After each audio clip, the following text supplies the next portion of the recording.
जितेंद्र सिंह इस वक्त मीडिया से खिताब कर रहे हैं, सीधे आपको लिए चलते हैं।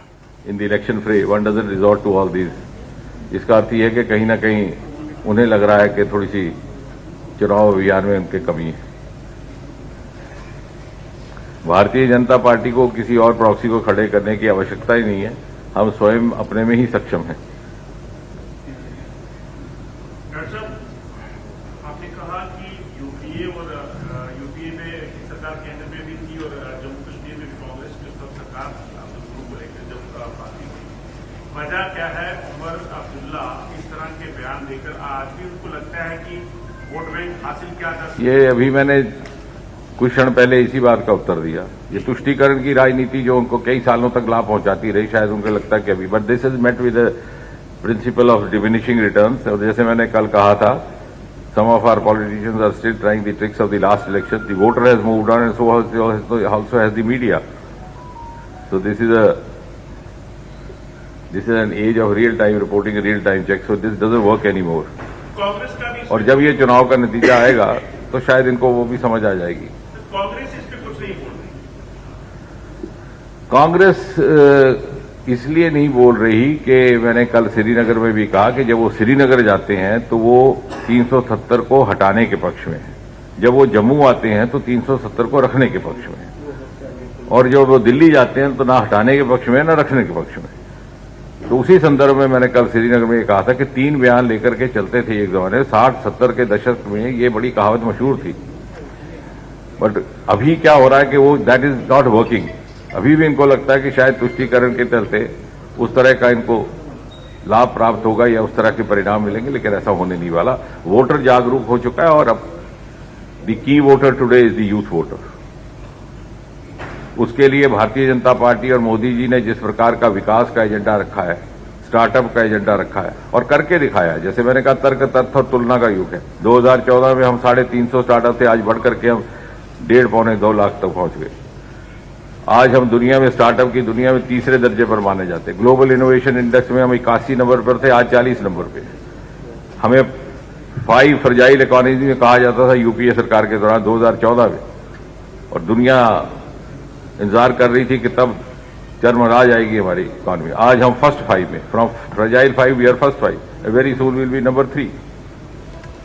और कोविड में जब छोटी छोटी 1-1 करोड़ या 10-10 मिलियन जनसंख्या वाले यूरोपियन देश नहीं अपने आप को संभाल पाए, हिंदुस्तान ने रोल मॉडल पेश किया।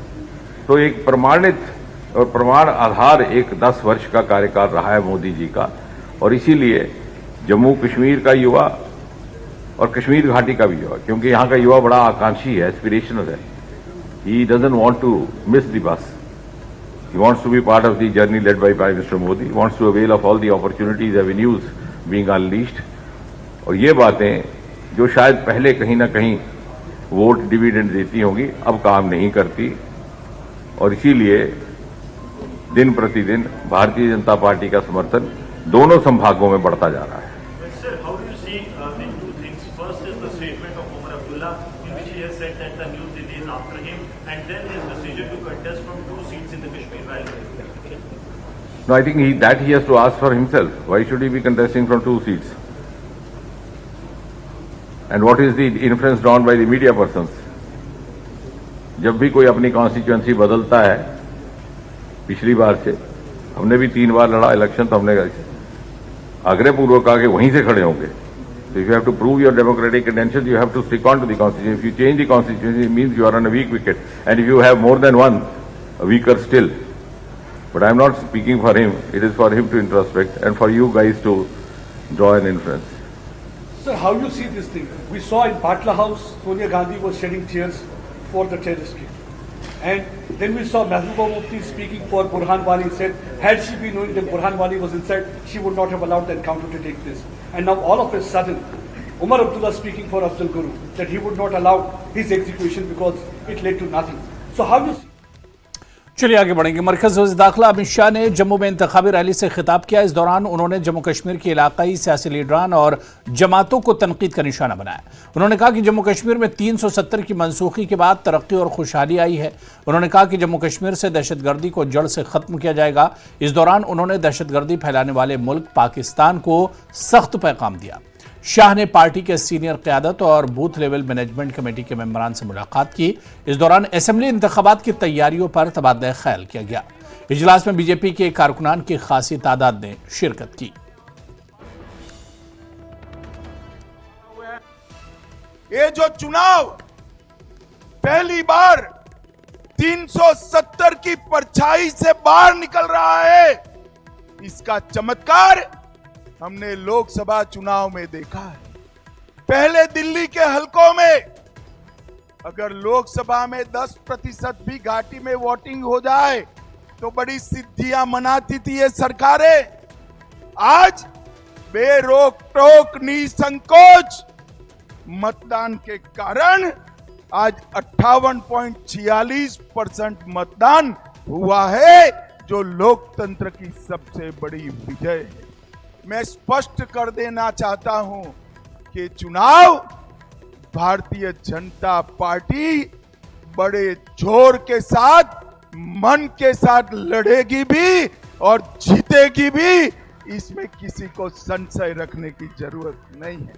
70 साल तक हम विकास के लिए, अपने अधिकार के लिए लड़ते थे, किसी के सामने गिड़गिड़ाते थे, आंदोलन करने पड़ते थे, संघर्ष करने पड़ते थे। बाबा अमरनाथ की यात्रा के लिए महीनों तक संघर्ष करना पड़ेगा। अब ऐसा दिन आया है कि आपको ना मांगने की जरूरत है, ना आंदोलन करने की जरूरत है। आपके मन में है, वो मोदी जी सीधा आपको दे रहे हैं। और बाबा अमरनाथ की यात्रा 5,12,000 से ज्यादा यात्री गए। सबसे ज्यादा टर्नआउट इस बार हुआ है। बम बम भोले के जयकारे के साथ बेखौफ होकर पूरे देश के यात्रियों ने यात्रा करी। जम्मू कश्मीर में कांग्रेस और एनसी फिर से अलग झंडा लाने वाले हैं। आप लाने दोगे? अरे जोर से बोलो, लाने दोगे? 370 एनसी और कांग्रेस फिर से लाना चाहते हैं, लाने दोगे? गुर्जर, बकरवाल, पहाड़ी, ओबीसी और दलित भाइयों का रिजर्वेशन छीनना चाहती है, आप छीनने दोगे क्या? मुझे बताओ, जम्मू, पुंछ, राजौरी, डोडा में आतंकवाद को आने देंगे क्या? वो कहते हैं हम पाकिस्तान से बात करेंगे। आज मैं कहकर जाता हूं, जब तक शांति नहीं होती, पाकिस्तान से कोई बात नहीं होगी। तो उधर जम्मू कश्मीर असेंबली इंतखाबात के पहले मरहले की वोटिंग 18 सितंबर को होनी है, जिसके लिए तमाम सियासी जमातें तशहीरी मुहिम में जुटी हैं। ज्यादा से ज्यादा वोटरों तक पहुंचने की कोशिश की जा रही है। इसी कड़ी में पीडीपी सदर महबूबा मुफ्ती ने कई जलसे, जुलूस और रोड शोज में शिरकत की। अनंतनाग, बिजबिहाड़ा, मरहमा, ताजीवाड़ा समेत मुख्तलिफ इलाकों में महबूबा मुफ्ती वोटरों के बीच पहुंची और अपनी पार्टी के उम्मीदवारों के हक में वोट मांगा। पीडीपी उम्मीदवार बराए बिजबिहाड़ा इल्तिजा मुफ्ती ने कहा कि जम्मू कश्मीर में हुकूमत साजी पीडीपी के बगैर मुमकिन नहीं होगी और पीडीपी किंग मेकर का किरदार अदा कर सकती है। इल्तिजा मुफ्ती ने कई इलाकों का दौरा किया और इलाकों में लोगों से खिताब करते हुए कहा कि बिजबिहाड़ा के अवाम मुफ्ती मोहम्मद सईद के दौर को नहीं भूलेंगे और इसी बुनियाद पर वो अवाम से वोट मांग रही हैं। उन्होंने कहा कि वो बीजेपी का मुकाबला करने में अपना वक्त ज़ाय नहीं करना चाहती, लेकिन लोग पीडीपी के साथ मुसलसल हाथ मिला रहे हैं। उन्होंने कहा कि पीडीपी वाहिद पार्टी है जो जम्मू कश्मीर के लोगों को इन मसाइब और मसाइल से निकाल सकती है जिनका वो आज की जिंदगी में सामना कर रहे हैं। आप एक यंग लड़की को चांस दीजिए ताकि I take care of them and मैं इनको कहती भी हूँ, मैं इनको समझाने की कोशिश करती हूँ कि ये इलेक्शन बहुत अहम है एंड ये बातें समझते हैं। बिजबिहाड़ा के लोग जानते हैं कि पीडीपी वाहिद वो जमात है जिनने बिजबिहाड़ा के लोगों के लिए कुछ किया और किसी भी जमात ने यहाँ इनके लिए कुछ नहीं किया। सो दे अंडरस्टैंड दैट। साथ लड़कियाँ जुड़ रही हैं, नौजवान जुड़ रहे हैं, बुजुर्ग जुड़ रहे हैं और कहीं ना कहीं जो लिंक टूट गया था हमारे वर्कर्स और पीडीपी के बीच में वो फिर से हम रीएस्टैब्लिश कर रहे हैं। गिरिजा जी कह रही है कि आप जब असेंबली में जाएंगी तो किंग मेकर साबित होगी पीडीपी। जी, तो उस हवाले से जानना है। वो तो मैंने बहुत बार बोला है और मैं फिर से बोलूंगी कि पीडीपी ही डिसाइड करेगी कि गवर्नमेंट कैसे बनेगी। PDP will play a very important role in the government formation because यहाँ किसी भी एक पार्टी को मेजॉरिटी नहीं आने वाली है। बिजबिहाड़ा की असेंबली निशस्त पर पीडीपी काफी जोर शोर लगा रही है और काफी दमखम से मैदान में दिख रही है और इस सिलसिले में जहां तक इल्तिजा मुफ्ती का ताल्लुक है तो वो पूरी उम्मीद के साथ यहाँ मैदान में जुट गई है और कारकुनों को अपनी जानिब राग़िब करने की भरपूर कोशिश हो रही है। ऐसे में इल्तिजा मुफ्ती का ये कहना कि वो किंग मेकर साबित हो सकती है जब गवर्नमेंट फॉर्मेशन होगी तो यकीनी तौर पर कई सवालात खड़ा करती है और पीडीपी यकीनी तौर पर पोस्ट पोल अलायंस के मूड में है। हालांकि इस बात की पुष्टि नहीं हो पा रही है कि अलायंस किस की बुनियाद क्या होगी, लेकिन ये बात भी साफ है कि इल्तिजा मुफ्ती का कहना है कि वो आने वाली हुकूमत में किंग मेकर का रोल अदा कर सकते हैं। न्यूज़ 18 के लिए बिजबिहाड़ा से मुदस्सिर कादरी। उड़ी असेंबली हलके से नेशनल कॉन्फ्रेंस के उम्मीदवार डॉक्टर सज्जाद शफी ने कहा कि जम्मू कश्मीर में एनसी वाहिद सियासी जमात है जो नौजवानों के मुस्तकबिल के बारे में फिक्रमंद है।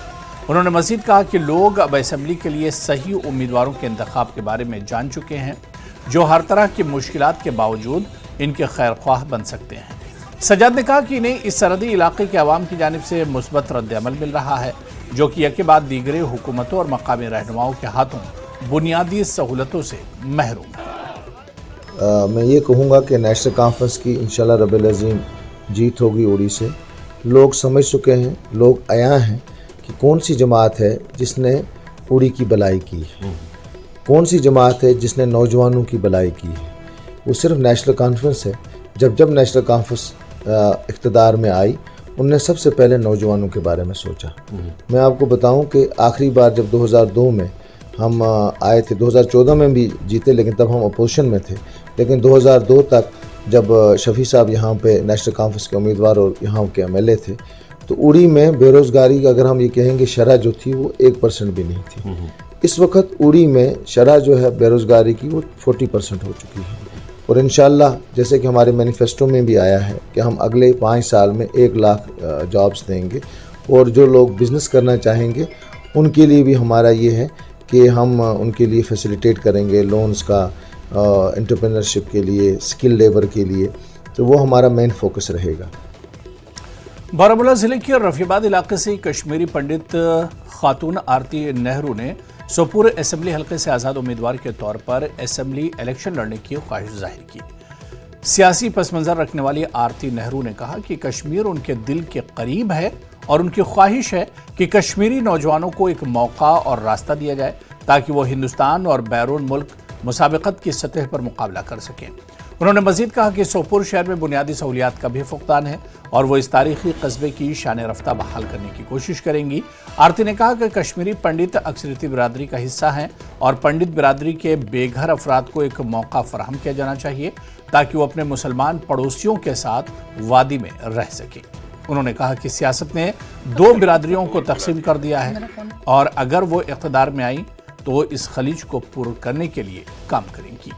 नाज़रीन, आप देख रहे हैं न्यूज़ 18 जम्मू कश्मीर और मैं हूं बारामूला से सज्जाद हुसैन। क्योंकि इलेक्शन का दौर है और असेंबली इलेक्शन की तैयारियां ज़ोरों पर है। बारामूला में हमारा 3rd फेज़ में इलेक्शन हो रहा है और इस सिलसिले में कई उम्मीदवार जो हैं मैदान में आए हैं। हमारे रफियाबाद से ताल्लुक़ रखने वाली एक लेडी हैं जो पंडित लेडी हैं, वो भी इस मैदान में आई हैं। वो इंडिपेंडेंट इलेक्शन लड़ेंगी। उन्हीं से हम जानना चाहेंगे कि क्या वजह है कि वो इलेक्शन में आ गई। चूँकि इनका थोड़ा फैमिली बैकग्राउंड भी है, लेकिन उनसे हम जानना चाहेंगे कि क्या वजह है कि वो इलेक्शन के मैदान में कूद पड़ी हैं। जी आरती जी, थोड़ा अपना इंट्रोडक्शन कीजिए और अपनी। नमस्ते, आदाब, सत श्री अकाल। मैं आरती नेहरू, डीके नेहरू साहब की बेटी हूँ जो पार्टी से ताल्लुकात रखते हैं और मैं यहाँ पर इसलिए आई हूँ क्योंकि मेरा एक बचपन से ड्रीम रहा है कि मैं बुज़ुर्गों की सेवा करूँ, बच्चों के लिए कुछ करूँ। तो मेरे पिताजी का भी यही ड्रीम था उनके जाने के बाद मुझे लगा कि मुझे उन चीज़ों को पूरा करना चाहिए। मैं बाहर कोई काम करूं उससे बेहतर अगर मैं अपने कश्मीर के लिए करूं तो उसमें मैं ज़्यादा गर्व महसूस करती हूं। इसलिए मैं कश्मीर में आई। कश्मीर में मैं ऑलरेडी एक पहले इलेक्शन फ़ाइट किया हुआ मैंने, जहां मैंने लेडीज़ का दर्द देखा है। घर नहीं है, बच्चे दर बदर हो रखे हैं, अरेस्ट हो रखे हैं, पत्थर मारने के केसेस में बंद हैं। तो मुझे लगता है कि पहले हम वहाँ से स्टार्टिंग करें। दूसरी चीज़ है, मैंने सोपोर की मैं बात करती हूँ। मैं सोपोर से अपने आप को इंडिपेंडेंट इलेक्शन फ़ाइट कर रही हूँ। सोपोर में मैंने देखा ना रोड है, ना लाइट्स ढंग से हैं। बिज़नेस वहाँ से स्टार्ट होता था कश्मीर में एक टाइम पे। मैं चाहती हूँ कि वो दोबारा से स्टार्ट हो। जो हमारे बच्चे बंद हैं, जिनकी कोई भी पैरवी नहीं करता है, उनके माँ बाप मजबूर हैं, घर बिखरे पड़े हैं, उनको मैं दोबारा से गवर्नमेंट से अपील करना चाहूँगी कि उन बच्चों को एक मौका दिया जाए। देखो, गलतियाँ तो बच्चे करते हैं। उस टाइम का दौर एक अलग था, आज इस टाइम का दौर एक अलग है कि बच्चे जो फंसे हुए हैं उनको एक मौका दिया। पीपुल्स डेमोक्रेटिक पार्टी के स्टेट सेक्रेटरी और हल्के हब्बा कदल से उम्मीदवार आरिफ लाइगुरु ने शहर खास में मीटिंग की। नेशनल कॉन्फ्रेंस के गढ़ के तौर पर जाने जाने वाले आरिफ ने कहा कि एनसी के साबिक एमएलए ने इस इलाके को ख़राब कर दिया है, जो कि असल शहर खास हुआ करता था। इनके पास बिजली की तवील कटौती, पानी की कमी, सड़कें न होने जैसे मसाइल हैं। मीटिंग में शिरकत करने वाले लोग नेशनल कॉन्फ्रेंस से थे और इससे मुझे और हम सबको उम्मीद है कि शहर खास के लोग इन रिवायती लीडरों और पार्टियों से तब्दीली के लिए तैयार हैं, जिन्होंने इन तमाम सालों में कश्मीर को लूटा है। देखिए, अल्लाह का शुक्र है कि जहाँ पे आज अभी खड़ा है ये असली शहर खास जमालटा नाम से इसको जाना जाता है। तो यहाँ पे मीटिंग करना मतलब कि मैं अगर आप पिछले 5 साल से पहले ये कहते तो ये मुमकिन नहीं था। मैं यहाँ की टीम का बहुत शुक्रगुजार हूँ। मेरे बड़े भाई ये यहाँ पे साइड में ये लोग हैं जिन्होंने यहाँ पे इस मीटिंग को तश्कील दिया। और प्रॉब्लम्स तो डाउनटाउन में बहुत है और तरजीह हमारी यहाँ रहेगी कि जो यहाँ के नौजवान जेलों में बंद है, पहले तो उनको रिहा करवाना है कि जो भी ट्रायल पे चल रहे हैं। बिजली का यहाँ पे बहुत बड़ा मसला है, इनकम यहाँ पे बहुत कम है और बिजली का बिल बहुत रेज आ रहा है।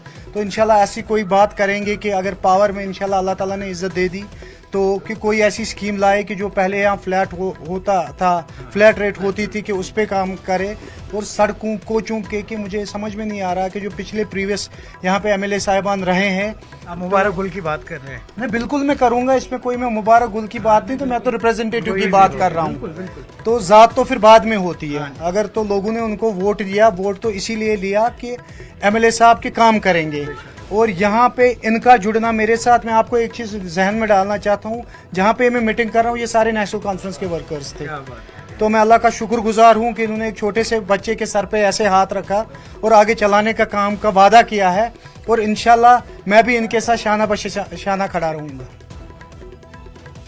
मरकजी वज़ीर दाखिला अमित शाह ने जम्मू के फालूरा इलाके में एक इंतखाबी रैली से खिताब किया। जम्मू ईस्ट से पार्टी के उम्मीदवार और एमपी राज्यसभा इंजीनियर गुलाम अली खटाना जैसे बीजेपी लीडरों ने दावा किया कि अमित शाह की यह रैली यकीनी तौर पर जम्मू में बीजेपी के इंतखाबी इम्कानात को फ़रोग़ देगी। उन्होंने कहा कि मोदी हुकूमत ने समाज के तमाम तबक़ात के लिए बहुत काम किया है और इसलिए वोटर यकीनन बीजेपी के हक़ में वोट देंगे। उन्होंने ये भी कहा कि रैलियों में लोगों की बड़ी शिरकत साबित करती है कि आर्टिकल 370 और 35A को ख़त्म करने के बाद लोग खुश हैं। भारतीय जनता पार्टी का कार्यकर्ता गहरा हो चुका है। हर बूथ से 11 जो हमारे कार्यकर्ता हैं बूथ लेवल के, वो यहाँ पे आए थे। और जिस प्रकार शांति और विकास की बात यहाँ पे रखी गई, मेरे को लगता है कि कार्यकर्ता बूथ चाहे उन्होंने 4 मकान जो हैं अडॉप्ट करके उनके घरों में जाना, ये बड़ी बात है। हर कार्यकर्ता को चार्ज करना और साथ साथ में ये बड़ी बात है कि ओल्ड जो पेंशन थी एक, उसको 1000 से 3000 रुपया करना, ये बड़ी एक भारतीय जनता पार्टी की देन होगी इलेक्शन के बाद। साथ साथ में अटल निवास योजना में जिसके पास मकान नहीं है, जिस व्यक्ति के पास मकान नहीं है, उसको 5 मरले का जमीन फ्री में देना, बड़ी बात है। ये भी लोगों की डिमांड थी कि जो हमारे पास निवास नहीं है, पैसा बनाने के लिए भी मोदी जी ने देना, उसके ऊपर हर चीज का फायदा जम्मू के कश्मीर के लोगों को होगा। कांग्रेस या नेशनल कॉन्फ्रेंस को वोट देने का मतलब है कि यहाँ कत्लो गारत लाना, यहाँ ब्लड शेड लाना, यहाँ मिलिटेंसी को वो करना। आज लोगों का जहनी ठहरा हुआ है। आज लोग जिसकी एक दुकान थी वो 2 बना रहा है, जिसका होटल था रिपेयर कर रहा है, किसान खेत में जा रहा है, मजदूर काम पे जा रहा है। नेशनल कॉन्फ्रेंस डराव के माहौल में कांग्रेस यहाँ सरकार बनाना चाहती है और लोगों को बेवकूफ बनाते हैं। वो कुछ नहीं कर सकते। 370 क्या कोई वो कुछ नहीं कर सकते। उनकी सरकार ही नहीं, भारत सरकार, भारत के लोगों ने मोदी जी को वोट दिया है। रैली जो हमारी रैली है बड़ी जोरों शोरों से चल रही है। कल जो हमारे अमित शाह आए थे वो उन्होंने मैनिफेस्टो जो हमारे युवा बच्चों के लिए जो उन्होंने निकाला है वो बड़ा अच्छा मैनिफेस्टो निकाला है। हमारे 5 लाख नौकरी है वो हमें देने जा रहे हैं। हमारी सरकार आएगी, हम 5000 नौकरी देंगे। बिजली को हम जो एग्रीकल्चर बिजली है उसको हम पंजाब सब्सिडी देंगे। हमें जो बीपीएल की तरह जो गरीब करके रहता है हम उनको फ्री बिजली दे रहे हैं। ये जो उन्होंने मैनिफेस्टो निकाला है ये मैनिफेस्टो हमारे लिए बड़ा अच्छा मैनिफेस्टो है। हम इसलिए बीजेपी को वोट करेंगे क्योंकि ये जो 370 टूटने के बाद जो आज जम्मू कश्मीर में जो खुशहाली हुई है उसके बाद पत्थरबाज जो है बिलों में घुस गए हैं और पाकिस्तान के अंदर घुस के मारने वाली सरकार है। हम उनको मुबारकबाद देते हैं, मोदी जी को, अमित शाह का शुक्रिया अदा करते हैं। आज हमारे बिल माफ़ हुए हैं, माता और बहनों की पेंशनें बढ़ी हैं, जो उपलब्धि होनी थी वो सब कुछ हो रहा है। मैं मुबारकबाद देता हूँ। कल जो प्रेस कॉन्फ्रेंस की उन्होंने और उसमें बहुत ही अच्छी सौगात दी है गरीबों के लिए, महिलाओं के लिए, सबके लिए, बूढ़े बुजुर्ग के लिए बहुत ही अच्छी सौगात दी है। और पेंशन 1000 रुपये से लेकर 3000 रुपये कर दी है और उज्ज्वला 2 कनेक्शन मिलेंगे और बहुत ही अच्छा सौगात है। बहुत ही अच्छा हमें उत्साह लगा अमित शाह जी का। और जो अब जब आएंगे तो उनका बहुत बड़े दिल से स्वागत होगा। और यहां पर रुकेंगे फिलहाल छोटे से ब्रेक के लिए।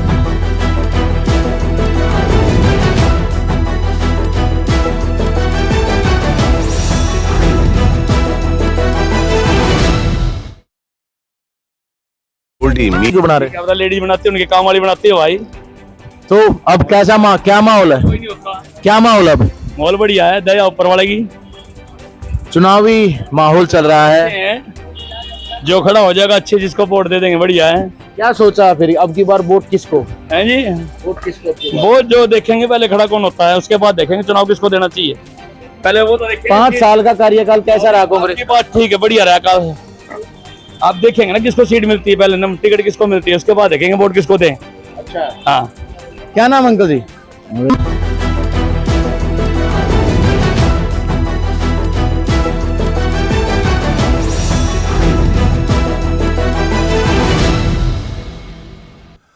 पनून कश्मीर के चेयरमैन अजय शरुंगू ने कहा कि वज़ीर दाखिला अमित शाह ये बयानिया देने की कोशिश कर रहे हैं कि जम्मू कश्मीर में सब कुछ मामूल पर आ गया है, लेकिन ये मुकम्मल तौर पर दुरुस्त नहीं है क्योंकि माज़ी करीब में जम्मू कश्मीर में दहशतगर्दाना कार्रवाइयों में इजाफा हुआ है जिसे तरजीह के तौर पर हल किया जाना चाहिए।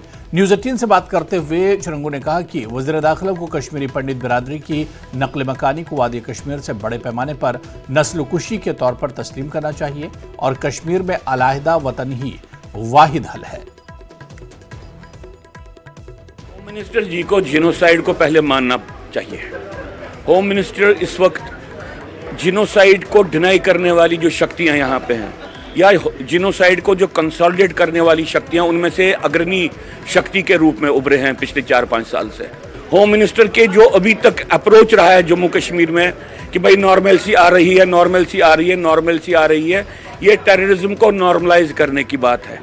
ये वैसी ही बात है जैसे हमारे फॉरेन मिनिस्टर ने पाकिस्तान पे इल्ज़ाम लगाया कि पाकिस्तान टेररिज्म को नॉर्मलाइज कर रहा है। हमको लग रहा है अमित शाह जी खुद यहाँ पे टेररिज्म को नॉर्मलाइज कर रहे हैं, क्योंकि अगर वो नॉर्मलाइज नहीं करते तो जो दर्जनों की संख्या में हमारे सिक्योरिटी फोर्सेस मारे गए एनकाउंटर्स में, जो एनकाउंटर्स हफ्तों चलते हैं, जो एनकाउंटर्स कभी बार महीनों चले, और उस आतंकवाद की परिस्थिति के बारे में जब वो कहते हैं कि सब कुछ ठीक है। होम मिनिस्टर जी, आप जिनोसाइड को मान्यता दे दें। कश्मीरी हिंदुओं के साथ जिनोसाइड हुआ है और जिनोसाइड के कॉन्टेक्स्ट में आप कश्मीरी हिंदुओं की प्रॉब्लम्स को एड्रेस करें। एक बात। दूसरी बात, हम उनको बार बार कहते आ रहे हैं कि जम्मू कश्मीर का पुनर्गठन होना चाहिए। फिर से कोई स्टेट बनाने की बात हम नहीं कर रहे हैं, और कश्मीर घाटी में हिंदू तब तक नहीं जा सकता जब तक न वहां पे होमलैंड का निर्माण हो, एक नई यूनियन टेरिटरी का निर्माण। और तीसरी बात, ये डेमोक्रेटिक प्रोसेस है। इस डेमोक्रेटिक प्रोसेस से कश्मीरी हिंदू को निकाला जा चुका है। ये नाटक नहीं कीजिए कि वो इसका हिस्सा है। और आपकी डेमोक्रेटिक प्रोसेस में इस वक्त अलगाववादी, एक बड़े पैमाने में अंदर से घुसकर कब्जा करने की प्रोसेस कर रहे हैं, उसको कहीं पर। चलिए आगे बढ़ेंगे। जम्मू में कार्यकर्ता सम्मेलन में वज़ीर दाखिला अमित शाह के बयानात पर रद्द-ए-अमल जाहिर करते हुए NC senior leader Sheikh Bashir ने कहा कि यह सिर्फ बीजेपी है जिसने पूरे मुल्क के लोगों को लूटा है। जम्मू में न्यूज़ 18 से बात करते हुए शेख बशीर ने कहा कि वज़ीर दाखिला की पूरी तकरीर झूठ का पुलिंदा है, क्योंकि एनसी ने कभी ये नहीं कहा कि वो जम्मू कश्मीर में गुज्जर, बकरवाल, पहाड़ियों और ओबीसी की रिजर्वेशन छीन लेगी। भले ही अमित शाह को नेशनल कॉन्फ्रेंस जो है वो करप्ट नज़र आती है, लेकिन अमित शाह साहब को मैं आपके माध्यम से चैलेंज करता हूँ कि आप अपना भी हाल देखिए। आपने तो पूरा मुल्क बेच दिया, और आप ये हिसाब दीजिए 3,70,000 crore reserve bank of India से बीजेपी ने निकाला है, उसका हिसाब दीजिए पूरे मुल्क को। तो ये जो इधर उधर की बातें करते हैं, तो मैं इसमें पूछना चाहता हूँ कि इधर उधर ये भी कहना है कि गुज्जर बकरवालों की, ओबीसी, एससी, एसटी समाज की जो रिजर्वेशन वापस लेना चाहती है कांग्रेस और नेशनल कॉन्फ्रेंस, और बीजेपी ऐसा नहीं होने देगी। झूठ बोल रहे हैं, झूठ बोल रहे हैं, बिल्कुल लोगों को गुमराह कर रहे हैं। सफ़ेद झूठ इसको कहेंगे। कोई किसी का ओबीसी या कोई किसी की रिजर्वेशन वापस नहीं ले रहा है, किसी जगह पे नहीं है। गलत नैरेटिव लोगों को दे रहे हैं। 10 साल जम्मू कश्मीर की तबाही कर दी। मीटरों का जो मीटरों की वजह से जो मीटर लगाए मार्केट में, उसका हिसाब दें। जो डंडे मारे डेली वेजर्स को, इसका हिसाब दें। जो बेरोज़गार का जो ग्राफ है इतना ऊंचा चला गया, उसका हिसाब दें। जब ये आए थे तो आए थे कि महंगाई कम करेंगे, अच्छे दिन लाएंगे, तो लोग आज परेशान हैं कि आसमान को ये महंगाई छू रही है, वहाँ ये कम कर नहीं पाए। अब ये रिजर्वेशन की जो बात करते हैं, ये लोगों का ध्यान इधर उधर भटकाने की। पामपुर असेंबली हल्के इंतखाब के आज़ाद उम्मीदवार मोहम्मद मकबूल शाह ने सांबुरा, हटीवारा और लेतापुरा में डोर टू डोर मुहिम चलाई। इस मौके पर शाह ने बताया कि साबिका मेंबर असेंबली और मेंबर पार्लियामेंट ने इस कॉन्स्टिट्यूएंसी को पूरी तरह नज़रअंदाज किया है, जिसकी वजह से यहाँ की आबादी को तरह तरह की मुश्किलात का सामना है। उन्होंने लोगों से इन्हें कामयाब बनाने की अपील की ताकि वो इलाके की खिदमत कर सकें। ये मुहिम जारी है, मेरी आवाज़ घर घर पहुंच रही है सोशल मीडिया के जरिए भी, और मैं पर्सनली हर इलाके में जाता हूं, लोगों से पूछता हूं आपके मसाइल क्या है, लोग ही मुझे बताते हैं। और लोगों के मसाइल इतने पेचीदा नहीं है कि वो हल नहीं हो सकेंगे। बदकिस्मती ये है कि हमारे पेशरो एमएलए साहिबान का ध्यान उस तरफ नहीं गया है। ये छोटे छोटे मसले हैं जो एक जीडीसी मेंबर भी हल कर सकता था, लेकिन बदकिस्मती ये है कि आज तक इस तरफ लोगों की तवज्जो नहीं गई। पानी का मसला है, किसी जगह बिजली का मसला है, किसी जगह सड़क का मसला है। ये मसले तो मुझे लगता है कि आज से 20-25 साल पहले हल होने चाहिए थे। आज हम नए दौर की बात करते, नई डेवलपमेंट्स की बात करते, लेकिन बदकिस्मती ये है कि हमारे एमएलए साहिबान ने इस कॉन्स्टिट्यूएंसी को उसी हालत में रखा है कि लोग अभी भी पानी, सड़क, बिजली मांगते हैं। पामपुर हल्के के नेशनल कॉन्फ्रेंस के नामजद उम्मीदवार रिटायर्ड जस्टिस हसनैन मसूदी ने आज पामपुर के सांबुरा, लेतापुरा, आलूची बाग और हटीवारा इलाकों में डोर टू डोर कैंपेन चलाई। इस दौरान उन्होंने लोगों से एनसी उम्मीदवार को कामयाब करने की अपील की। उन्होंने बताया कि अगर एनसी की हुकूमत आती है तो पहली तरजीही बुनियादों पर जम्मू कश्मीर को स्टेट का दर्जा वापस दिलाएंगे। जिन्होंने 20 साल तक लखपोरा में हम देख रहे हैं, अलाची बाग में देखिए, सड़कों का हाल देखिए, जो यहाँ रहे, जिनको एतमाद दिया इस सारे इलाके ने, उनका क्या रोल रहा, ये उनके लिए सवाल है। लेकिन जहाँ तक मेरा ताल्लुक है, आप जानते हैं कि मैं आवाम के साथ हूँ।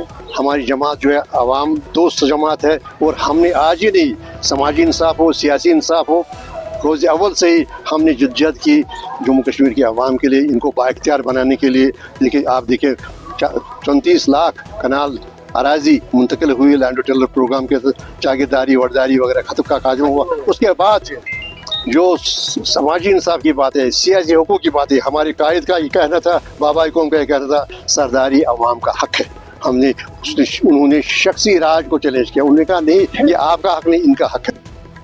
भारतीय जनता पार्टी के उम्मीदवार बराए अनंतनाग एडवोकेट सैयद वजाहत का कहना है कि बीजेपी की आवाम दोस्त पॉलिसियों की वजह से लोगों की बड़ी तादाद बीजेपी के साथ जुड़ रही है और बीजेपी कश्मीर से भी फातेह जमात के तौर पर उभरेगी। अनंतनाग के डूरू इलाके में पार्टी कारकुनों की रैली और रोड शो से खिताब के दौरान एडवोकेट वजाहत ने लोगों से इनके हक में वोट देने की तलकीन की। ये इशारा सामने है आपका। आज लोगों ने उन लोगों को नकारा जिन्होंने कश्मीर को लूटा, जिन्होंने खोखले नारे दे दिए, और आज तमाम लोगों को लग रहा है सच्चाई क्या है और हकीकत क्या है और बीजेपी क्या है और मोदी क्या है। और यही वजह है आज देख रहे हैं लहर हर तरफ भारतीय जनता पार्टी। दूसरे हल्का इंतखाब से आज़ाद उम्मीदवार के बतौर इलेक्शन लड़ रहे नज़ीर अहमद ने कहा कि अगरचे ममनुआ जमात इस्लामी से इनका ताल्लुक रहा है, ताहम जमात चाहती है कि पाबंदी खत्म की जाए और इन्हें जमहूरियत पर यकीन है और लोगों से ताउन की अपील कर रहे हैं। ममनुआ जमात इस्लामी के उम्मीदवार असेंबली इंतखाबात में हिस्सा लेते हुए लोगों से वोट की अपील कर रहे हैं। हमारी जो ये बैनर जमात है, बैनर जमात हमने पहले, हमारी बैनर जमात ने पहले सोचा था कि अगर हमें ये बैन उठ जाएगी तो हम जमात के बैनर के तले हम इलेक्शन लड़ेंगे, क्योंकि बदकिस्मती से वो बैन नहीं उठी। इसलिए हमारे अकाबिर के मशवरे के मुताबिक हमने अब सोच लिया कि हम एज इंडिपेंडेंट इलेक्शन लड़ लेंगे, क्योंकि ये हमारा कानूनी हक है, हम इधर के सिटीजन्स हैं, इसलिए हमने ठान लिया है कि हम इलेक्शन लड़ लेंगे। हम सारे इंडिया को दिखा देंगे कि हम पुरअमन जमात है, हम इस जम्मू कश्मीर को सुधार लाना चाहते हैं, हम इसका बदलाव। पुंछ हवेली असेंबली हल्के की कागजात नामजदगी की जांच पड़ताल के बाद 4 उम्मीदवारों के कागजात नामजदगी मंसूख कर दिए गए हैं, जिसकी वजह से अब पुंछ हवेली असेंबली हल्के से सिर्फ 9 उम्मीदवार मैदान में रह गए हैं। इस हवाले से रिटर्निंग ऑफिसर कादिरुर रहमान ने जानकारी देते हुए कहा कि पुंछ हवेली असेंबली हल्के से 4 उम्मीदवारों के कागजात नामजदगी मंसूख कर दिए गए हैं, जिनमें आज़ाद उम्मीदवार जावेद इकबाल ऋषि, बहुजन समाज पार्टी के अशफाक अहमद, समाजवादी पार्टी के मोहम्मद आरिफ और अपनी पार्टी के उम्मीदवार शाह मोहम्मद तांत्रे शामिल हैं। शाह मोहम्मद तांत्रे ने 2 पर्चे नामजदगी दाखिल किए थे, जिनमें से एक कागजात नामजदगी मंसूख कर दिया गया। इसके अलावा इसलिए वो इंतखाबी मैदान में रहेंगे, जबकि दीगर 3 उम्मीदवार इंतखाबी मैदान से दस्तबरदार हो गए। मैं आपको बता दूं कि टोटल नॉमिनेशन जो हमारे पास रिसीव हुई थी वो 12 हुई, और उसमें जो है रिकॉग्नाइज नेशनल और यूटी पॉलिटिकल पार्टीज़ की जो 4 थी, जिसमें से हमारे पास बहुजन समाज पार्टी का एक, भारतीय जनता पार्टी का एक, Jammu and Kashmir national conference का, और उसके बाद Jammu and Kashmir people democratic party का एक। और रजिस्टर जो है अनरिकॉग्नाइज्ड पॉलिटिकल पार्टी के भी 4 कैंडिडेट थे, Jammu and Kashmir people conference का, समाजवादी पार्टी का और जम्मू एंड कश्मीर अपनी पार्टी का। तो ये 12 हमारे पास नॉमिनेशन रिसीव हुई थी। इनमें से जो है वो 3 जो है वो रिजेक्ट हो चुकी हैं। वो ऑन दी ग्राउंड के जो सब्सक्राइब नंबर ऑफ प्रपोजल जो थे ना वो उन्हें नहीं दिए थे, तो 3 कैंडिडेट्स का रिजेक्ट हो चुका है, उनका एक्सेप्ट नहीं हुआ। उधर पामपोर हल्के के आज़ाद उम्मीदवार मोहम्मद आसिफ गराई ने पामपोर के कई मज़ाफ़ती इलाकों में इंतखाबी मुहिम चलाई। इस मौके पर आसिफ ने कहा कि पामपोर में ज़ाफ़रान सनत ज़वाल पजीर हो रही है। उन्होंने कहा कि अगर वो जीत दर्ज करेंगे, वो नए सिरे से इस सनत को दोबारा बहाल करने की भरपूर कोशिश करेंगे। उन्होंने लोगों से उन्हें कामयाब करने की अपील की। अगर जाके अभी गाँव में जाके हर किसी जगह जाके यही बोलते हैं, अपना वोट सही जगह दे दो। जो हमारा खानदानी राज चल रहा था यहाँ पे, वो हमें वोट बैंक समझ रहे हैं। एनसी बोल रहा है कि मेरा वोट बैंक है फलानी जगह, पीडीपी बोल रहा है हमारा वोट बैंक है फलानी जगह। ये लोगों के लिए मैसेज है, आप इंसान हो, कोई वोट बैंक नहीं। इस चीज को बदलने की कोशिश करो, ये चीज बदलो ताकि हमारा आने वाला कल सही रहे।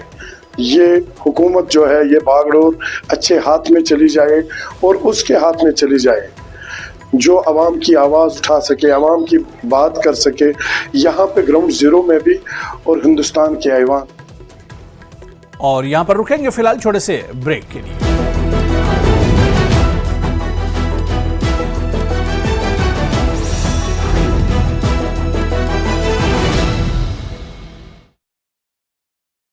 मीट मटन अमरीश जी कैश किसको वोट दोगे? अभी तो कोई फिलहाल सोचा नहीं है। नहीं सोचा है, अभी सोचा नहीं है कि वोट किसको देंगे। क्या नाम है जी? राजकुमार जी। राजकुमार जी, नाम अच्छा है, नाम अच्छा है। वोट का क्या माहौल लग रहा है अब, क्योंकि 5 साल नेताओं के होते हैं, अब आपके द्वार वो आएंगे। ऐसा है, जो अच्छा आदमी बनेगा उसको वोट देंगे, जो भी आएगा, जो भी अच्छा होगा उसको देखेंगे कौन, और जो सुनाई करेगा गरीबों की, इसकी छत टूटी पड़ी है छत ठीक करवा के देंगे, छत मनी पड़ी हो सही बना के देंगे।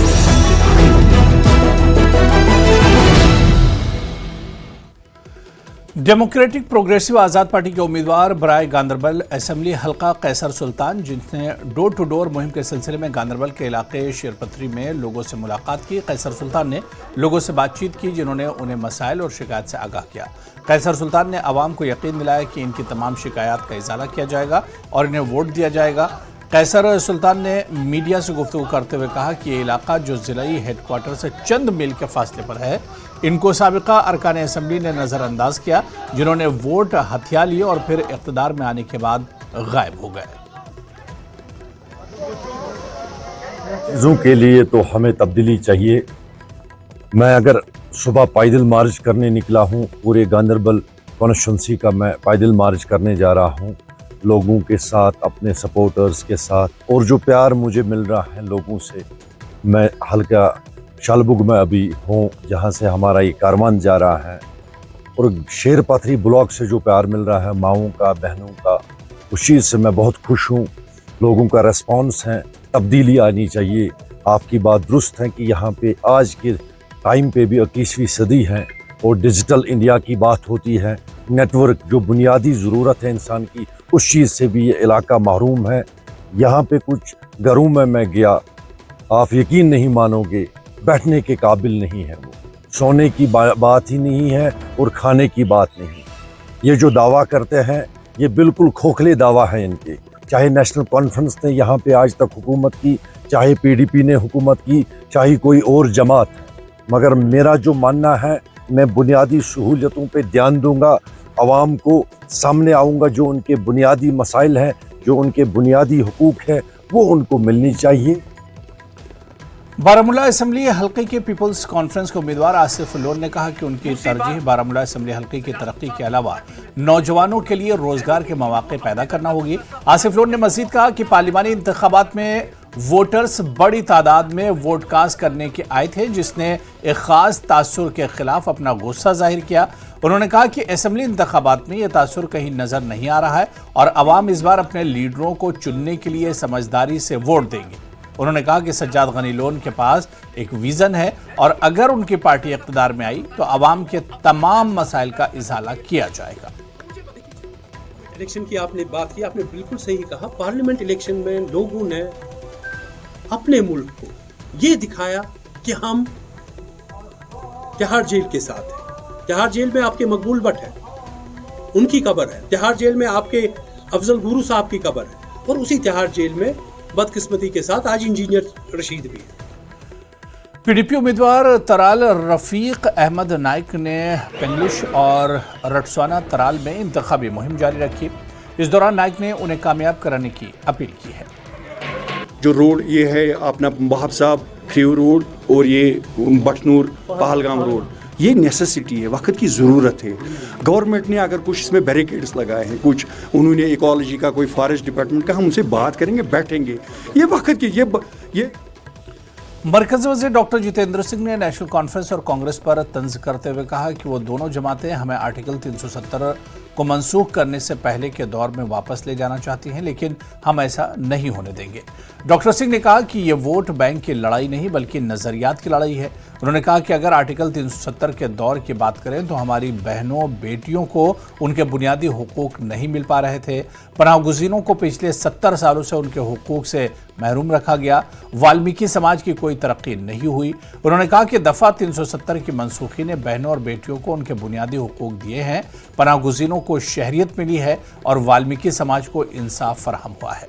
डॉक्टर सिंह ने कांग्रेस पर तनकीद करते हुए कहा कि जब वो वादी कश्मीर में खड़े होते हैं तो वो आर्टिकल 370 वापस चाहते हैं, लेकिन जब जम्मू आते हैं तो वो आर्टिकल 370 को मनसूख करने के हक में बात करते हैं। उन्होंने मजीद कहा कि आर्टिकल पर कांग्रेस का दोहरा मौकफ है। आज गणेश चतुर्थी का पर्व भी है और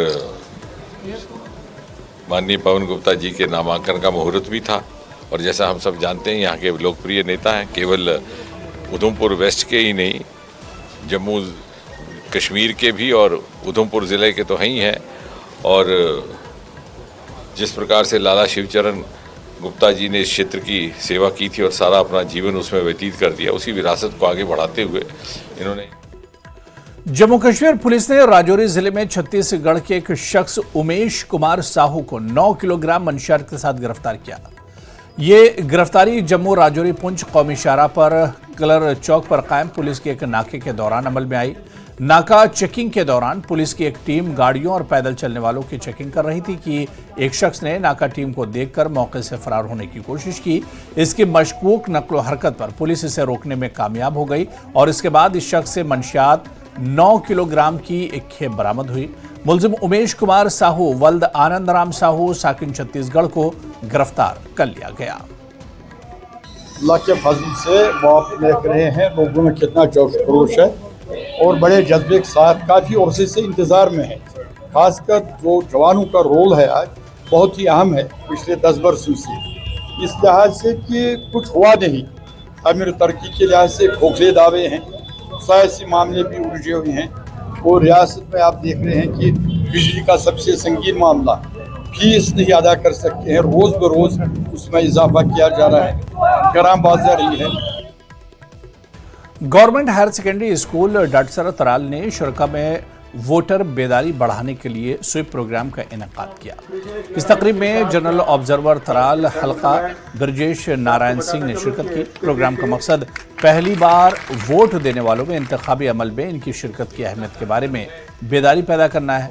प्रोग्राम में फैकल्टी और तलबा दोनों की पुरजोश शिरकत देखने में आई, जिन्होंने जमहूरियत को मजबूत बनाने में वोट के किरदार के बारे में बसीरत अंगेज बातचीत की। CEO पुलवामा अब्दुल कय्यूब नदवी, ZEO अवंतीपुरा आज़ाद अहमद लोन और दीगर अफसरान भी प्रोग्राम में मौजूद रहे।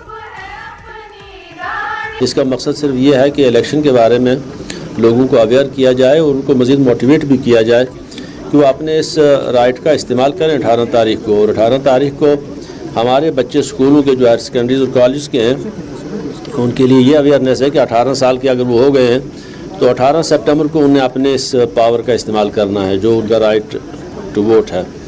इस अवेयरनेस की ज़रूरत इसलिए है क्योंकि जो नए लोग वोटर्स होते हैं, रजिस्टर होते हैं, तो उनको ज़्यादा इसका तजर्बा नहीं होता। उनको एजुकेट करना पड़ता है कि वोट डालने का क्या प्रोसेस है, इसका रिज़ल्ट्स क्या होते हैं, इसका फ़ायदा क्या होता है।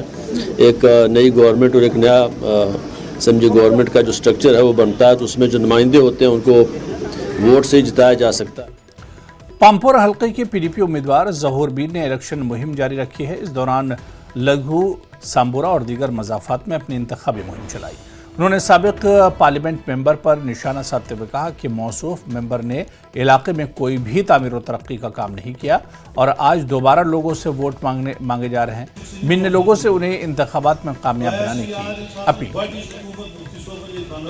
हर जगह रिस्पॉन्ड अच्छा मिलता है। अब ये इलेक्शन की जो आप बात कर रहे हैं, हर वक्त हर कैंडिडेट को मुकाबला होता है। मैं ये नहीं कहूँगा कि मैं ही हूँ, लेकिन उम्मीद है अपने लोगों पर, अपने नौजवान भाइयों पर, अपने माओ बहनों पर जो मैंने बेलूस खदमत की है लोगों की ईमानदारी से, वो भी लोग जानते हैं।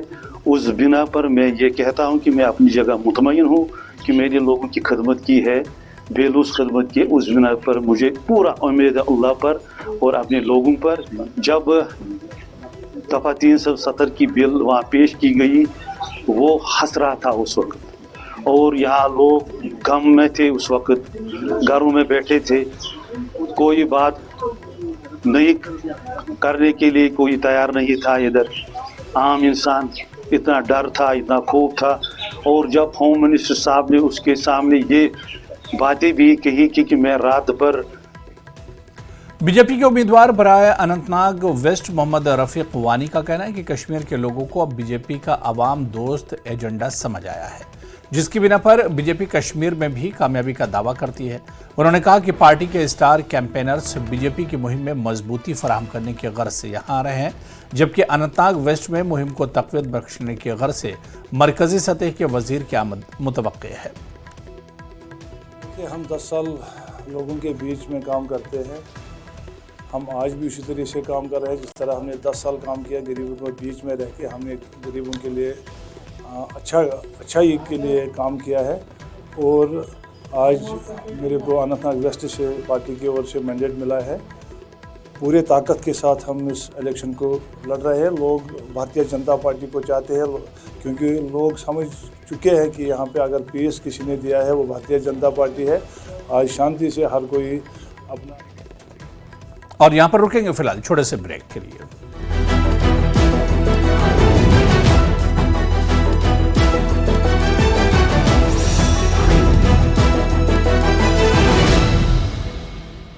अमित जी, के कार्यकाल में आपको लगता है कि कार्य हुए हैं सोनीपत में?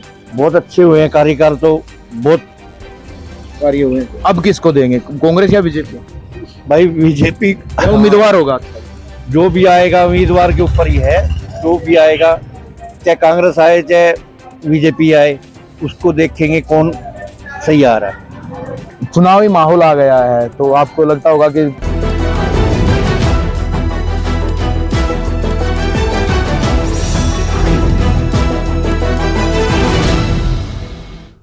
उधमपुर मगरबी हलके से बीजेपी के उम्मीदवार पवन कुमार गुप्ता साबिक एमएलए उधमपुर ने अपना पर्चा नामजदगी दाखिल किया। इनके हमरा मरकजी वजीर डॉक्टर जितेंद्र सिंह भी मौजूद रहे। गुप्ता ने रोड शो मुनक्किद किया जो उधमपुर में फॉरेस्ट ऑफिस के करीब इनके रिहाइशगाह से शुरू हुआ और उधमपुर के मुख्तलिफ बाजारों से गुजरने के बाद स्पोर्ट्स स्टेडियम उधमपुर पर इख्तिताम पजीर हुआ। रोड शो में भारतीय जनता पार्टी के सैकड़ों लीडरों के साथ साथ सरगर्मियों और पवन कुमार गुप्ता के हामियों ने भी शिरकत की। हमारे पास ना तो मुद्दों की कमी है, ना विकास की कमी है, ना जो हमने जम्मू कश्मीर शांति वाली कराई है, ना उसकी कमी है। लो मुद्दे हमारे पास में एक नहीं अनेक है। इसलिए आप देख रहे हैं जितना जल सैलाब उमड़ा है, ये सब अगर ये मोदी। डेमोक्रेटिक प्रोग्रेसिव पार्टी के सूबाई सदर और हल्का इंतखाब देवसर से पार्टी उम्मीदवार मोहम्मद अमीन भट्ट ने कहा कि वो खानदानी राज का खात्मा चाहते हैं और ईमानदार और अवाम दोस्त नुमाइंदों को लोग मुंतखब करें। हल्का इंतखाब के हारू, मशीपुरा, टेंगजन और दीगर इलाकों में आज पार्टी की तरफ से रैली का एहतमाम अमल में आया, जिसमें मोहम्मद अमीन भट्ट ने खिताब किया और लोगों से वोट की अपील की। यहाँ के लोग भी अच्छे हैं, ये इलाका भी अच्छा है। यहाँ एक ही प्रॉब्लम है, लोगों को मुझे माए मिले हैं, मुझे बहनें मिले हैं, मुझे नौजवान मिले हैं, मुझे बुजुर्ग मिले हैं। इनको एक ही प्रॉब्लम है, लड़कों को सुबह लेते हैं, शाम को छोड़ते हैं। दूसरा, यहाँ के लड़के बंद है, कोई तिहाड़ जेल। खानसा बडगाम में लगातार लोग नेशनल कॉन्फ्रेंस के साथ जोड़ रहे हैं। आज एक मरतबा फिर से काफी लोगों ने पार्टी में शमूलियत अख्तियार कर ली और इंतखाबात में पार्टी उम्मीदवार सैफुद्दीन भट्ट के हक में वोट देने का वादा किया। सैफुद्दीन भट्ट ने कहा कि लोगों को समझ आ चुका है कि अगर कोई इनके मुतालबात पूरे कर सकता है तो वो सिर्फ नेशनल कॉन्फ्रेंस है। उन्होंने कहा कि बीजेपी के साथ हक व बातिल की जंग है और नेशनल कॉन्फ्रेंस हक की इस लड़ाई में फतेह हासिल करके दफा 370 और कश्मीर की छीनी हुई शिनाख्त की बहाली करेगी। सैफुद्दीन भट्ट ने खानसा हल्का इंतखाब के मुख्तलिफ मकामात का दौरा करते हुए लोगों को पार्टी के हक में वोट देने की अपील की। खानसा कॉन्स्टिट्यूंसी सारी बैकवर्ड है। आप कुछ एरिया ज्यादा है, जैसे खाक ब्लॉक है, सखनाक ब्लॉक है, वो भी खाक के साथ टच कर रहा है। तो आप इसमें कुछ हुआ है, कुछ काम हुए हैं, मगर जबकि ये पहाड़ी इलाका है, हिली इलाका है, एजुकेशन नहीं है, एजुकेशन की तरफ कम लोग आ रहे हैं, गुर्बत है। डीपीएपी उम्मीदवार बराए अनंतनाग अल्ताफ अहमद मीर ने कहा कि पार्टी सरबराह गुलाम नबी आज़ाद के वापस सरगर्म होने से यकीनी तौर पर जम्मू कश्मीर में पार्टी कैडर को मजीद मजबूती होगी। उन्होंने कहा कि वो अनंतनाग असेंबली नशिस्त पर जीत दर्ज करने की अहलियत रखते हैं। पार्लिमानी इंतखाबात में डीपीएपी के कम वोट शेयर पर उन्होंने कहा कि अपोजिशन जमातों ने डीपीएपी को बीजेपी के साथ लिंक करने की भरपूर कोशिश की, लेकिन अब वो जमातें भी आवाम के सामने एक्सपोज हो गई हैं। जम्मू कश्मीर अवामी नेशनल कॉन्फ्रेंस के 12वां हल्के के उम्मीदवार शौकत हुसैन मीर ने मुख्तलिफ इलाकों का दौरा किया।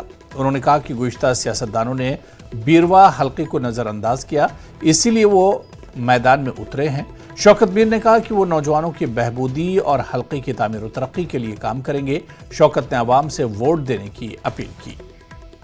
इंडियन एसोसिएशन ऑफ फिजियोथेरेपिस्ट की जानिब से जिला अस्पताल शोपियां में आलमी फिजियोथेरेपी दिन मनाया गया। प्रोग्राम में सीएमओ शोपियां डॉक्टर अरशद हुसैन टाक ने बतौर मेहमान खुसूसी शिरकत की। Block medical officer doctor Mohammad Yusuf Naiko, doctor Musarrat Shafi, AIPCEEC north zone और सदर JKIAP डॉक्टर मलिक आफाक भी इस मौके पर मौजूद रहे। प्रोग्राम में खेलो इंडिया के मरीजों और शुरका ने शिरकत की, जहां आर्थो, न्यूरोलॉजी और खेलो जैसी मुख्तलिफ इशाइये के माहिर फिजियोथेरेपिस्ट की खिदमात से इस्तेफादा किया।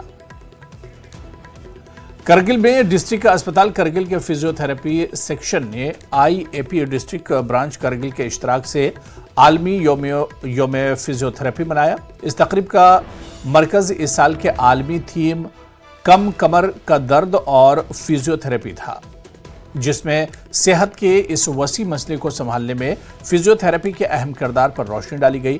तकरीब से खिताब करते हुए डॉक्टर मोहम्मद महबूब, इंचार्ज फिजियोथेरेपी सेक्शन डिस्ट्रिक्ट अस्पताल करगिल, ने कमर के निचले हिस्से के दर्द की रोकथाम और इलाज में फिजियोथेरेपी की अहमियत पर जोर दिया, जो कि 9 उम्रों समेत हर उम्र के लोगों में तेजी से फैल रहा है।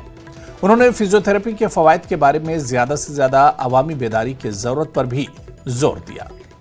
लद्दाख में क्लाइमेट कप 2024 की शानदार इख्तितामी तकरीब मुनक्किद हुई। तकरीब में मौसमियाती तब्दीली के बारे में एक ताकतवर पैगाम के साथ फुटबॉल खेल का इनेकाद किया गया। LHDC लेह के ज़ेरे एहतमाम इस प्रोग्राम का एहतमाम किया गया। यूनियन टेरिटरी ऑफ लद्दाख की इंतजामिया और लद्दाख फुटबॉल एसोसिएशन के ताउन से इस खूबसूरत खेल का जश्न मनाया गया और मौसमियाती तब्दीली के खिलाफ जंग में दुनिया भर की कम्युनिटीज़ को मुत्तहिद करने की कोशिश की गई। मुख्तलिफ फुटबॉल क्लबों की नुमाइंदगी करने वाली कुल 6 टीमों ने 1 सितंबर से 7 सितंबर तक टूर्नामेंट में हिस्सा लिया। इख्तितामी दिन के मैच ने सनसनीखेज फुटबॉल एक्शन पेश किया।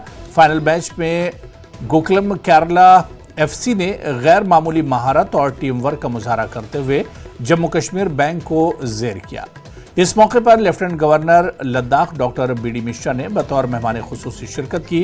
इख्तितामी तकरीब में CEC हिल council Leh secretary UT Ladakh समेत जिलाई हुकाम और दीगर सरकर्दा शख्सियात ने भी शिरकत की। CEC LHDC लेह ताशी गिलसियान ने Ladakh environment and health organisation के ज़ेर एहतमाम 3 देहातों चुंगलंका, टेंगसे और चेकतन के होम स्टे के मालिकान के लिए होम स्टे के इंतज़ाम से मुतालिक 3 रोज़ा जामे तरबियती प्रोग्राम की इख्तितामी तकरीब में शिरकत की। इस मौके पर CEC हिल काउंसिल, गुलाम मेहदी, ADC ले, सदर अल्टो अलगाह और होम स्टे के मालिकान मौजूद थे। तरबियती प्रोग्राम का मकसद नामियाती काश्तकारी को फ़रोग़ देने के साथ जिम्मेदाराना सयाहत को फ़रोग़ देना और गांव के तालीम याफ्ता नौजवानों के लिए आमदनी पैदा करना है। इस मौके पर डॉक्टर दीन डायरेक्टर लीव होने पायदार और जिम्मेदार सेहती तरीक़ों की अहमियत को भी उजागर किया। गणेश चतुर्थी पूरी वादी में मजहबी जोश व खरोश के साथ मनाई गई। शहर के हब्बाकदल इलाके के गणपतियार मंदिर में सबसे बड़ी तकरीब और पूजा का एहतमाम किया गया। भगवान गणेश की पैदाइश के मौके पर मंदिर में हवन समेत खुसूसी दुआएं की गई। महाराष्ट्र और मुल्क के दीगर मकामात की तरह जम्मू कश्मीर में विनायका चतुर्थी मनाई गई। वादी के मुख्तलिफ हिस्सों से आए हुए अकीदतमंदों ने कहा कि इस मुक़द्दस दिन सिद्धि विनायक मंदिर में अकीदतमंद यज्ञ करते हैं, जो तकरीबन 12 से 14 घंटे तक जारी रहता है। तो वहीं मुल्क के दीगर हिस्सों की तरह ही गणेश चतुर्थी का त्यौहार भी Bharat Pakistan line of control पर वाक़ ज़िला पुंछ के हेडक्वार्टर में बड़ी धूमधाम से मनाया जा रहा है। इस मौके पर पुंछ नगर के गीता भवन से गणेश मंदिर की तरफ भगवान गणपति बप्पा की मूर्ति के साथ एक भव्य जुलूस निकाला गया। जुलूस में श्रद्धालु खवातीन, मर्द और नौजवानों की कसीर तादाद ने शिरकत की। गीता भवन से शुरू होने वाला जुलूस शहर के मुख्तलिफ हिस्सों से होता हुआ शहर के मरकजी बाजार में वाक़े कदीम कालिका माता मंदिर पहुंचा, जहां मुकम्मल रसूमात और वैदिक मंत्रों के दरमियान गणपति महाराज की मूर्ति नस्ब की गई, जहां अगले 9 दिनों तक मनाए जाने वाले गणेश उत्सव में गणेश की पूजा की जाएगी और 9 दिन के बाद गणेश को विसर्जित किया जाएगा। वहीं 9 दिन तक मनाए जाने वाले गणेश उत्सव को लेकर लोगों में जबरदस्त जोशो खरोश पाया जा रहा है। गणेश चतुर्थी के मौके पर वेसू माइग्रेंट कॉलोनी में पहली बार गणेश जी की मूर्ति की स्थापना की गई। इस मुकद्दस मौके पर लोगों ने जोशो खरोश के साथ शिरकत की। इस मौके पर वेशु माइग्रेंट कॉलोनी में रिहाइश पजीर श्रद्धालु और यहां मुकीम माइग्रेंट मुलाजमीन ने भी इसमें पूजा अर्चना की और बड़ी तादाद में ये लोग शरीक हुए। जम्मू कश्मीर पुलिस ने